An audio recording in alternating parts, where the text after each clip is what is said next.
right away?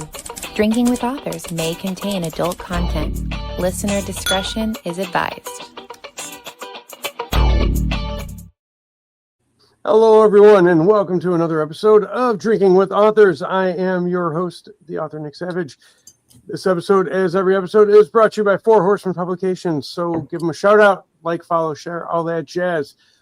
Joining us tonight, though, is the author of such series as The Chaos Universe and Meet Your Match. I want to welcome D.W. Brooks. Thank you for being here. Thank you very much. I'm glad to be here.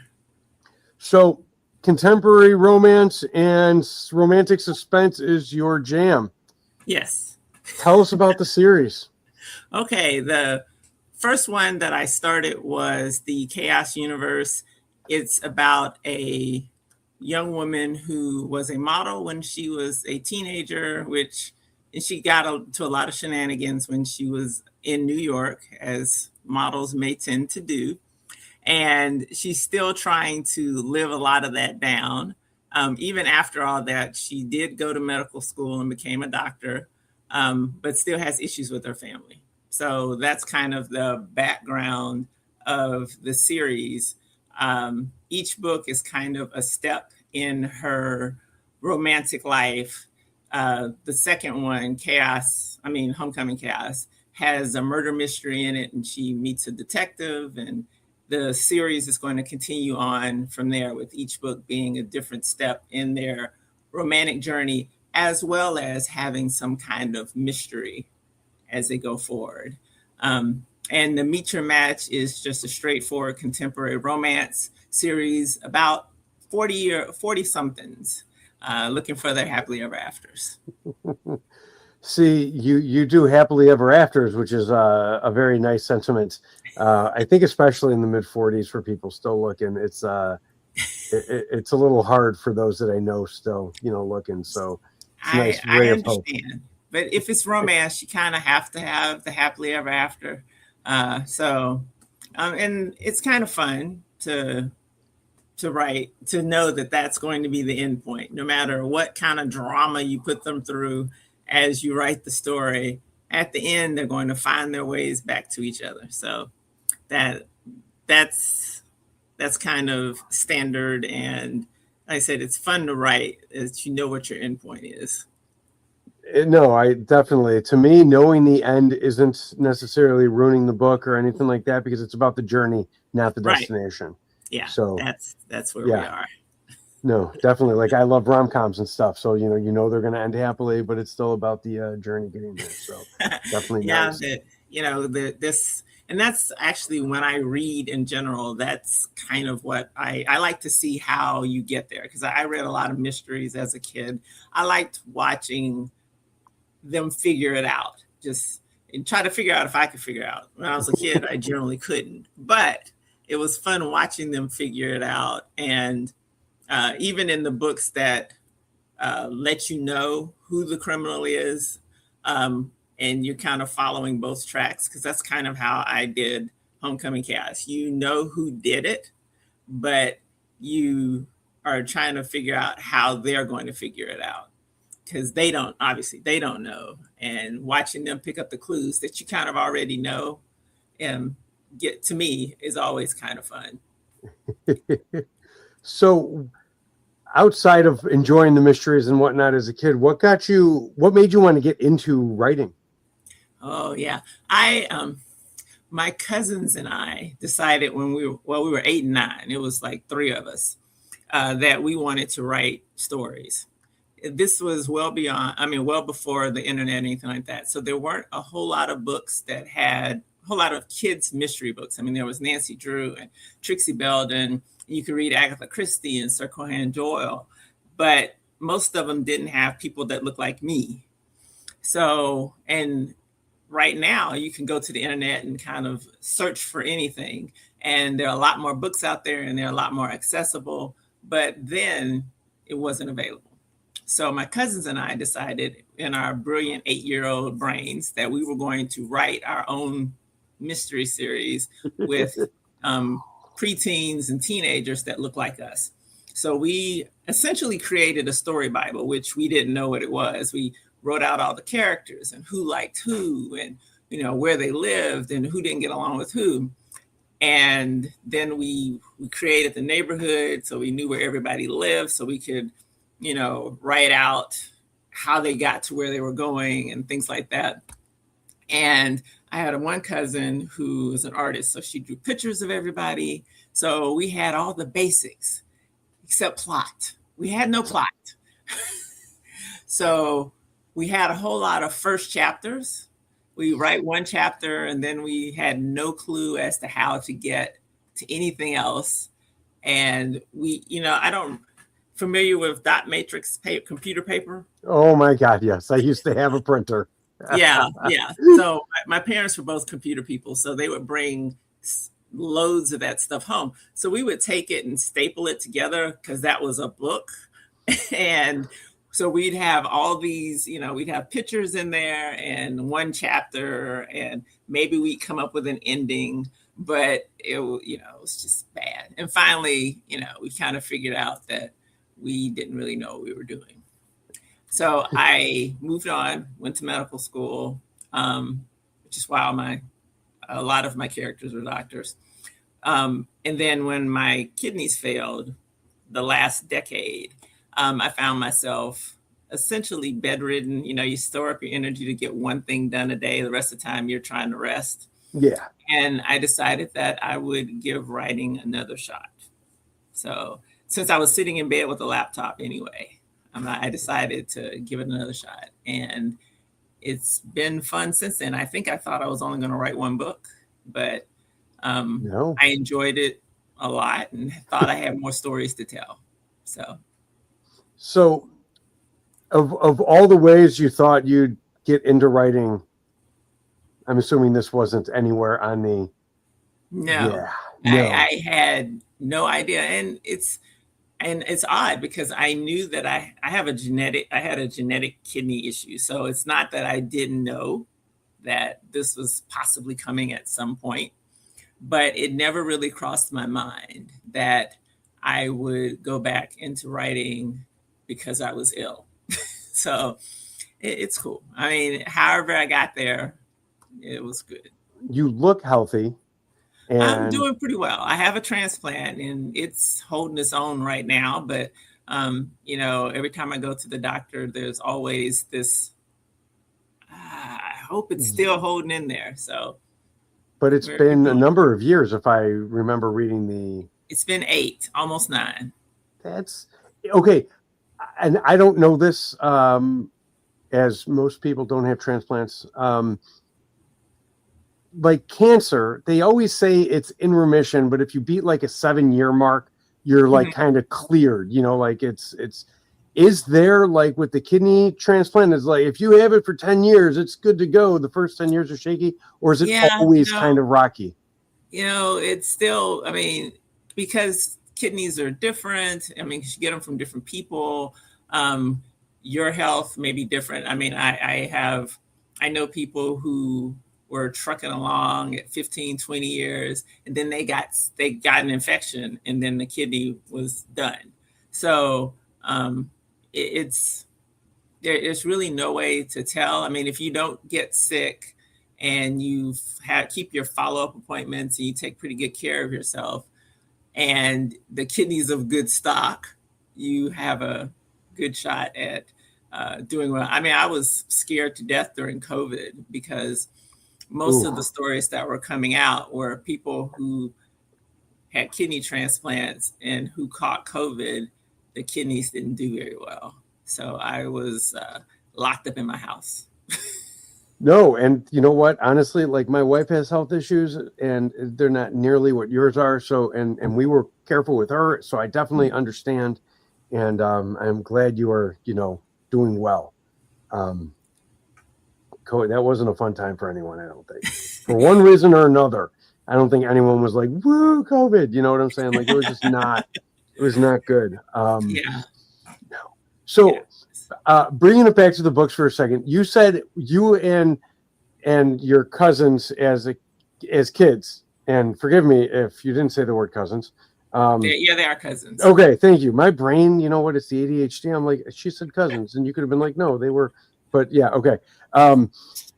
you created a story Bible without knowing what it was, which is kind of a great feat, regardless of, knowing or not, because I think there's a lot of authors out there, whether they're writing, books or whatever, screenplays, who don't utilize a Bible properly, or don't know what one is.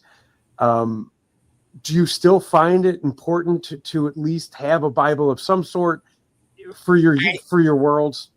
I find it important. That does not mean that I've actually gone back and done it. I didn't start out with one, and every time I think about the fact that I had a story Bible at age 8, but I don't have one now, I'm a little bit ashamed of myself that I have the stuff written down, but I don't have it organized like I should. And I actually last weekend downloaded a blank copy to create a story Bible for both series and to be able to use moving forward, because I have other series in my head. So yeah, I think it's important. I grew up watching soap operas as well. So that's probably why I actually know what a story Bible was, because, you got to have one for soap operas, especially if they've been around for 50 years. So. Yeah. Which was your soap opera of choice growing up? Oh my gosh. It depended on what phase of life I watched. I think I probably watched almost every soap opera that was on at some point. But The Young and the Restless, As the World Turns, The Guiding Light, and All My Children were the ones that I kept coming back to. And when they started dropping off, I was heartbroken. Growing up, my sister watched them, so I had to watch them by proxy because she was older, so she had remote. But we were General Hospital fans. And it was just kind of it was there right when we got home from school, so it was what we watched. Yeah. They were interesting. Yeah, my mother watched most of the CBS ones. So, and then when I got to college, we had a TV in one of the big great rooms, and everybody was watching All My Children in there during lunch. So, so I would be sitting in there watching it too. No. I definitely understand. And I still watch now. I watch Beyond the Gate. Well, what's Beyond the Gate? It's only 2 years. It's in its second year. It's a predominantly African American. They just started it. Okay. And this past week, they just did a crossover with The Young and the Restless. So they're both in the same universe. Ooh. So it's cool. There's some things that I like to fix on the soap opera, but it's fine. Because I watched General Hospital for a little while, and then the whole Jason and Sonny thing just drove me insane, because there never was any actual consequences for being a mobster and his hitman. So. I just remember the most vivid memory I have of any soap opera is a guy dying in like a building, like fire or crumbling or crash. I think his name was like Austin or some crap like that. Oh, and like, was that Days of Our Lives? I don't remember if it was Days of Our Lives or General Hospital, but like it was like the big thing was like, is he dead? And then like he came back like years later, or like sometime later, and I was like, this is so. Yeah, I actually think that was Days of Our Lives, but and that's unfortunate that I actually know that. But yeah, no, there was the first soap opera memory I have. Like I said, my mother watched soap opera, so I started watching them at her feet, basically. And there was one called Edge of Night, which came on at like 3. So when I was a little kid, I was always home by the time it came on. There was always mystery and creepy stuff going on with that one. And my first memory is this one woman who was fairly popular on the show. And, we didn't get a lot of spoilers back then. But she died, quote unquote, on air because she was a newscaster. Somebody had poisoned her powder makeup. Okay. So, they put the powder on her, and so she's in front of the lights and it's soaking into her skin until she dies on the show. And I remember as a kid just going, because I never considered anything like that, and I was so confused, looking at my mother like, what's happening here? My mother's like, be quiet, just watch. Just watch. Yeah, just watch it. Just stop talking. I was like, I don't understand what's happening. No. That's my first memory of a soap opera. Are there any elements of the soap opera upbringing that you were, proxy to that leak over or play into your novels at all, or do you separate, that kind of melodrama out? Well, no, I mean, romance, there's got to be some melodrama. You have to have that. It can't be just, hi, we met, we got along great, we're going to get engaged, we're going to get married, we're going to have kids. It's great. There's got to be some kind of tension or drama, somebody from outside who's interfering, or your job's interfering, or, you have some fundamental disagreement that you have to figure out if you want to work through or what have you. Soap operas in a lot of ways are perfect for figuring out how to deal with those kinds of things. I mean, obviously soap operas are way more dramatic, not than every book, because there's plenty of books that are just as dramatic, but I would never call a romance book a soap opera, but there are elements of that there. Heard. I wasn't sure if people like, oh yeah, no, I have it where like his evil twin brother, and gets her pregnant while she's pregnant with my baby, like if you like that kind of the weird soap opera stuff. I try to keep it more rooted in what, I mean, in the Match Game, the last one I published, the main female character runs into a billionaire outside of her matchmaker's office, and just randomly, I mean, he used to play football, he's just gorgeous, and he's a billionaire.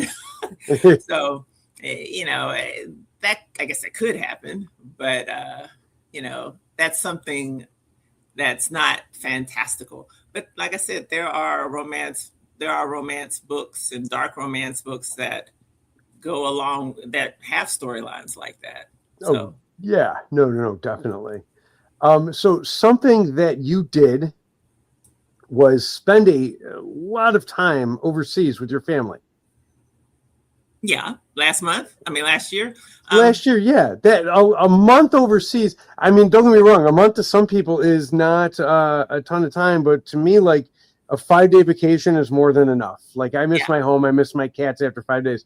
So a month overseas in Africa just seems like a really long time. Well, we did a lot of things. Quick question. There's a button up that says recording error. No, showing fine on me. Hold on one second. Drinking with Authors may contain adult content. Listener discretion is advised. Yeah, it's still there. It says open the recording tab to find out more. That's interesting. I'll click on it and see what it says. Nothing. Yeah. I know things are showing fine on my end, so I do apologize that you were getting that. Yeah. So we're probably okay then? Yeah, no. Okay. I'm sorry then. Okay. I just wanted to let you know what was popping up on my screen. No. Thank you so much for everyone who got to hear the credits twice. Hey, welcome back. Sorry. No, it happens. So you were doing, what was the trip for? My son is now in law school, and my daughter had one more year in her adult transition program. She has special needs, so her schooling has been a little bit different. But we wanted to take our kids to Kenya because my husband is half Kenyan, and that's where his father is. And our kids haven't met him. And even after this trip, they still haven't met him. Oh, no. Yeah, we ran into some tracking abilities. We met a lot of other family. Oh, okay, it started again. It's a complaint on my end saying that I don't have enough storage. Interesting, because you shouldn't be storing anything. Yeah, it says my device is out of storage. So I don't know. Do you want me just to ignore it? Yeah, just ignore it. We should be good. Okay. All right. Sorry. Yeah. So we couldn't track down my husband's dad, but we met a lot of other family members. And the first part of the trip was my husband and son climbing Mount Kilimanjaro. So, Oh, that sounds wonderful. yeah. Yeah. So they went over first. They climbed the mountain. My daughter and I came over and met them. We spent about 8 or 9 days in Kenya. You know, we did some safari trips and visited some family. We went to Mombasa, so we went to the beach. The Kenyan beaches are beautiful. People need to know that. They're beautiful. As white sands, they're just gorgeous. And just kind of relaxed. And then we went to Ghana for like 9 or 10 days for a group tour. So it was really an amazing trip. And the fact we still look at it kind of as our family's last family trip like that. Because, son's going to finish law school and start his own life, et cetera, and so on. So this is probably our last big trip as a family. And they still didn't get to meet Grandpa. I know, that was really disappointing. I mean, we went to the smaller town where he was supposed to be. We actually went to his house. He just wasn't there. And nobody knew where he was. So yeah. I hope I hope he was okay and everything, and just they tracked him down because he's obviously older and easily, I guess he could get lost a lot easier than you would hope. But they tracked him down after we left, and we were just like, it took us 3 or 4 hours to drive over there. So I think there was some suggestion that we could drive back. No, really, no, we can't. No, 3 hours, 4 hours each way is a long trip to make. No. So it also says that you were on the dance team in high school and college. Yes. I'm 5'11". So the thought, I had taken dance when I was younger. And people had wanted me to come and play basketball, but that is not my calling. I tried for basketball teams a couple times. I don't even dribble very well, so they would send me away. And I decided that at that point in my life, since I was a teenage girl, that being on the dance team would be cuter and that boys could see me on the dance team. So that was my goal. And then in college, I went to a small college in Birmingham, which actually does not exist anymore. It just closed down in 2024. But they didn't have a dance team. They had a pretty good basketball team, but no dance team. They had cheerleaders. And so I was one of the inaugural dance team members. We started a dance team. So, and that's quote in my mug, just BSC. That's one of my last souvenirs from my now defunct college. But you did something that lasted, and you had a dance team that you helped create. Yeah, lasted pretty much until I think they ended up changing the name of the dance team at some point. But yeah, I think it lasted pretty much up until the school closed down. It's always weird to me when schools of any kind, any grade level, close down, because I'm like, those are institutions of learning. Like my grade school's gone. Mm-hmm. You know what I'm saying? And I was just like, and it's weird to hear colleges closing down because those are, higher learning institutions and stuff. So it's kind of sad to hear about. Yeah, I guess it never had crossed my mind because I know when I was there, they had a decent endowment and it was run in a good fashion. But after I was gone, one of the guys who was the president of the school decided to upgrade the campus, like building a lake on campus. And, they built a whole bunch of new dorms and fraternity houses and things like that, that I don't know if they were really necessary. And, it's just, it became a financial problem that they could never fix. Misappropriation of the funds to try and Yeah.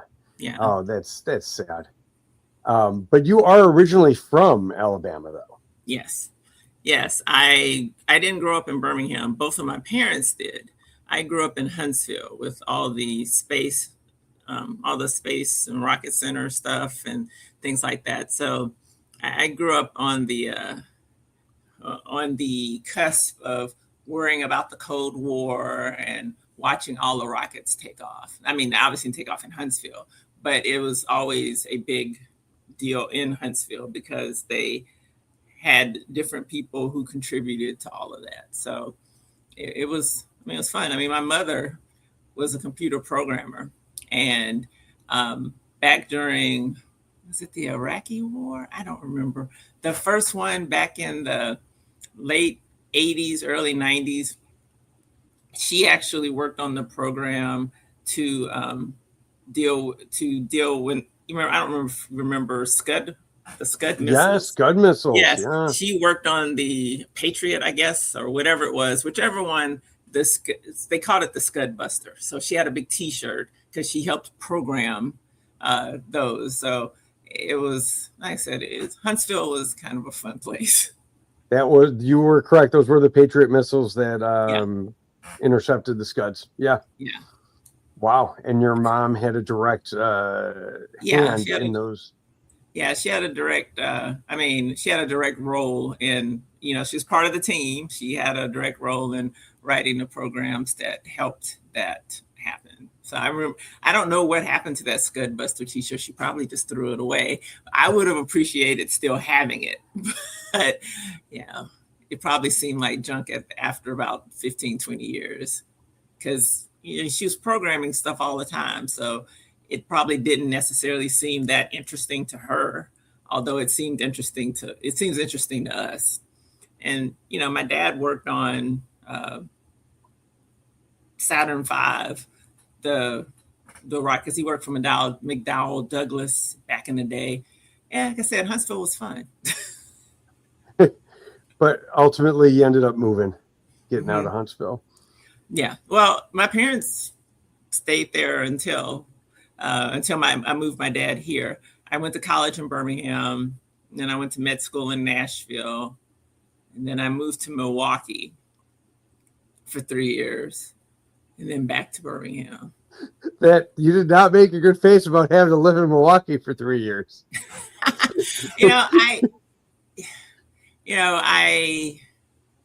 I liked Milwaukee, but not for longer than 3 years. For me, I was like, okay, 3 years is about all I can do here. And it was the first time that I was conscious of actual winter. I lived in Pittsburgh when I was smaller. I lived in Minnesota. I was small, so snow was fun. This is the first time that I had to actually deal with snow on a regular basis and figure out how to drive through it and, still have to go to work no matter how much snow appeared. Yeah, it was a challenge. No, when I moved from Chicago to Florida, I never thought I would say I'm going to miss the winters, but I kind of do.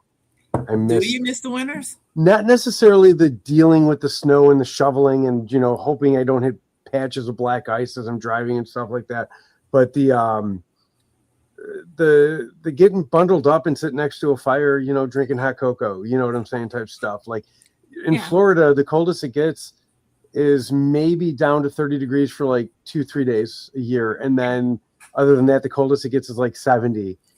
That's not cold. Like it's Florida. And then I kind of miss the seasons, I think more than the extreme cold, but I miss the seasons.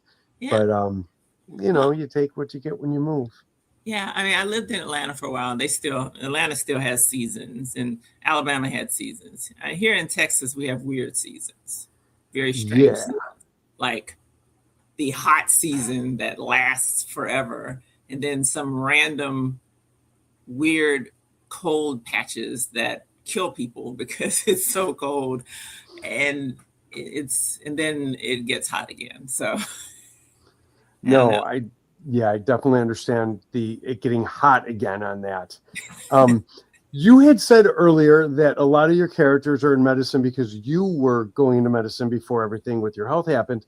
Mhm. Um, and they always say, write what you know. And obviously, you are familiar with medicine. Um, do your characters have the same specialty or subspecialty or whatever that you were planning on going into, or is it general? How's that work? I actually practiced as an ophthalmologist for about 3 or 4 years. None of my patients, I mean, I call them patients, none of my characters are ophthalmologists. Are they just I not have exciting one enough? that's, yeah, I have one that's a dermatologist, one that's a GI doctor, one that's a neurosurgeon, one that's a pediatrician. Um, Actually, all of those things except for the GI, I considered as an option because neurosurgery was actually the calling. That's actually what I was going to do first. When I decided at age 11 that I was going to be a doctor, I was going to be a neurosurgeon. And when I really figured out how long that took, I said, maybe not."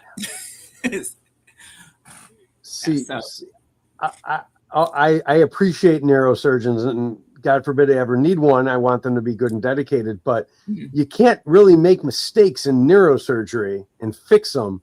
In yeah, writing, you can make as many mistakes as you want, and then you just erase them and make you cut the wrong vein or whatever in the brain. It's not good. yeah. Well, Yeah. yeah, it's a challenge. Yeah, like I said, the main reason I thought about neurosurgery is that I have an uncle who is now retired, but he's a internal medicine doc. And when he graduated from medical school, I was 11, and my dad asked him to make sure we got um, tickets to go to his graduation. And we went to the dinner before the graduation, and the woman sitting at the table was getting ready to go into neurosurgery. And she treated me like I was just like anybody else. I mean, I'm an 11-year-old kid. She sat there and she talked to me and told me why she wanted to be a neurosurgeon and she gave me the whole spiel. She was so excited. And I remember thinking, I want to be just like her. So, so I was like, all right, I'm going to be a neurosurgeon. I'm going to be just like her. And, I obviously changed my mind, but I did write her after I finished my ophthalmology residency. I tracked her down and wrote her a letter, and she wrote me back. She remembered the whole situation and she wrote me back. Oh, that's very nice. It's Yes. always nice when people remember the moments that are core moments for you, because it doesn't always work out where they remember, and then you Yeah. feel, a certain way and stuff. So that's really a beautiful story. So what do you have on the horizon for your next book? You had mentioned it a little bit earlier. Yes, I am currently working on book 4 in the Chaos universe and book 3 in the Meet Your Match universe. And then there's always other things floating around in my head that I might start, because book 4 in the Meet Your Match universe, I've kind of drafted a 1-page treatment of what I want it to be. I haven't gotten into details, but just what I generally want to happen. I had planned on writing that one later, but I'm messing with timelines in book 2 and now book 3. They're basically happening. Well, for all of those, the late match ends a certain way. I'm not going to tell everybody. Obviously, a happy ending. But the match game, which is the second book, starts before late match ends, actually. And then the book I'm writing right now starts before the match game ends. And the one I want to write as book 4 in the match game is going on almost simultaneously with book 3. So I'm going to have to write it sooner than I intended, just because, the timelines are. And I tried to figure out how I could stretch it out, but the way I've sketched it out and the things that are happening have to happen at that time or it wouldn't make sense. So, but that's on the horizon. I also have a couple of events happening. I'm going to be in Austin on the 27th at the Austin African American Book Festival.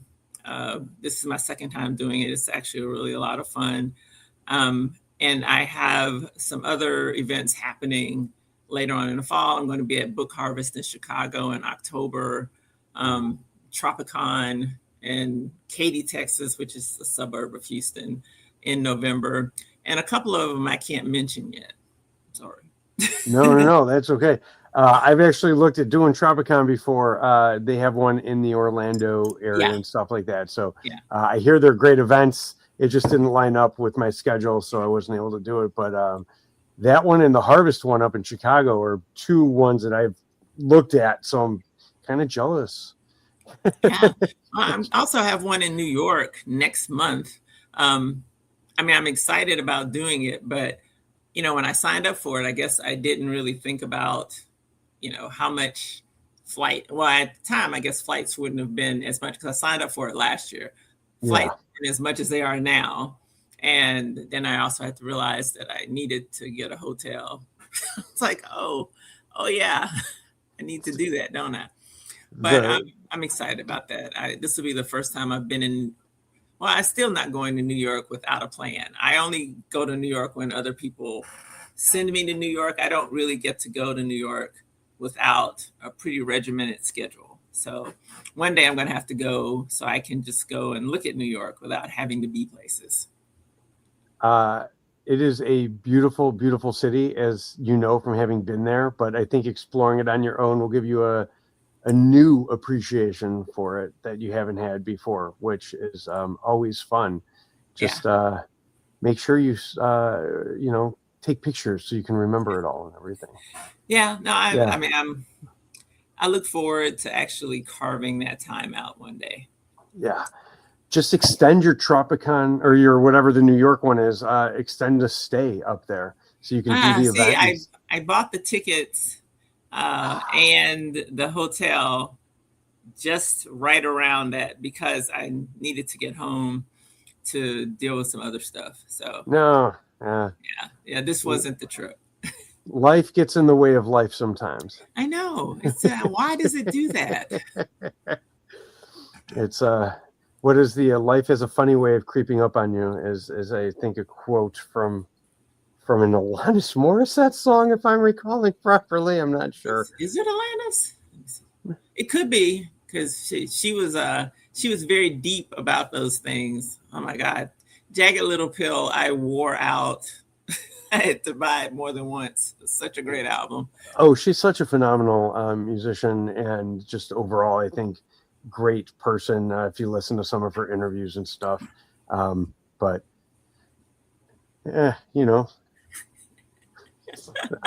way to work in this segue. Where can people find you and follow you? I have you can find me. I have a website. It's authordwbrooks.com. You can actually order books from there. And you can find me on social media, Instagram and Facebook, same handle at authordwbrooks.com. No, authordwbrooks, not .com, not on Instagram. and then on TikTok, you can find me at d.w.brooks. And on YouTube, it's author D.W. Brooks. I tried to keep it as easy as possible. And it worked. Yeah. TikTok made you add in some dots though into the series. Yeah. I ended up changing around my name on It's fine. It's okay. Yeah. If you can't find her on the DW brush, just add in the dots between the D and the W. And I think they're called periods. I don't know why I keep saying dots. They're not just random. They're little periods. Oh my God. This is what happens when you host podcasts and do things. You just get crazy and senile. It's okay. My wife always says when I go senile, no one's going to know. Which I think it will be fun and scary. But no, I want to thank you for being here and joining us today. I've had an absolute blast. I want to thank everybody for listening in, tuning in, like, follow, share both the show, her, show the love if you're into the contemporary romance or even the romantic suspense. Pick up her series, Meet Your Match, if you like the contemporary, Chaos Universe if you like the suspense. And she's got 2 books coming out. And if you forgot where she's going to be at, just rewind it a little bit and listen to those shows again. She's got 3 coming up and even more that she can't talk about yet. But again, DW, thank you so much for joining us today. Thank you so much. I had a blast. This is great. Thank you. Appreciate you having me. No, anytime. We appreciate you being here, everyone. Until next time, remember, it costs nothing to be kind. So, be kind. See you. Thank you for listening to Drinking with Authors. Join us next time for another fun conversation with an author over drinks.